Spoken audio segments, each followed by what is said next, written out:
আসসালামু আলাইকুম, সবাই কেমন আছেন? আলহামদুলিল্লাহ আমি ভালো আছি। তো আমি আছি এখন বাড়িতে।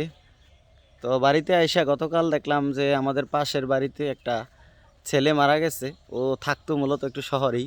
ওর বয়স ছিল 9 বছর, 10 বছর রানিং ছিল। তো ওই ছেলেটা যদিও আসলে গ্রামের ছেলেমেয়েরা 5-6 বছরেই মোটামুটি সাঁতার শিক্ষা যায়, কিন্তু যে ও শহরে থাকার ফলে আসলে সাঁতার শিখতে পারে নাই। যার কারণে ও ডোবাতে একটু নামছিল, পুকুরের নতুন একটা ডোবাতে। যার কারণে ডোবাতে পড়েই মারা গেছে ছেলেটা। তো আমি সবাইকে বলবো, যারা গ্রামে বিশেষ করে থাকে, শহরে তো আর নাই, গ্রামে যারা থাকেন, আপনাদের যারা সাঁতার জানে না বাচ্চা কাচ্চা, তাদেরকে একটু সেফে রাখবেন, যেহেতু এখন বর্ষার মৌসুম শুরু হয়ে যেতেছে। ঠিক আছে, বৃষ্টি প্রতিদিনই বৃষ্টি হইতেছে। যেহেতু বৈশাখ মাস শুরু হয়েছে, বৈশাখ মাস শুরু হওয়া মানে বৃষ্টি শুরু হওয়া। তো বৈশাখ মাস, আর পানিও বাড়তেছে। পুকুর, ডোবা, খাল, নদীতে সব জায়গায় পানি বাড়তেছে বৃষ্টির ফলে, মানে প্রতিদিনই বৃষ্টি হইতেছে।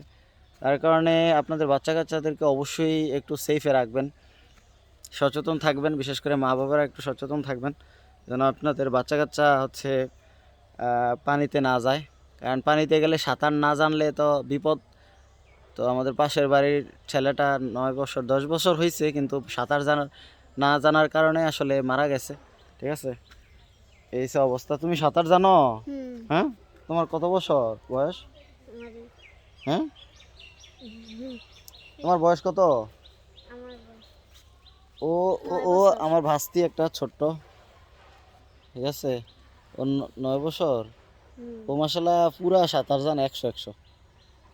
ঠিক আছে, নদীতেও সাঁতার কাটতে পারবো মাসাল্লাহ। গ্রামের মেয়ে। তোমার নাম কি? জেরিন। জেরিন, জেরিন মাসাল্লাহ সাঁতার জানে। তো যারা গ্রামে থাকেন অবশ্যই সাঁতার শিখবেন, কারণ সাঁতার না পারলে অবশ্যই বিপদ আছে। খালে, পুকুরে, ডোবায় বা কোনো জায়গায় গোসল করতে গেলে অবশ্যই বিপদ। ঠিক আছে, সবাই মা বাবাও সচেতন থাকবেন বাচ্চাদেরকে নিয়ে। তো সবাই ভালো থাকুন। আসসালামু আলাইকুম।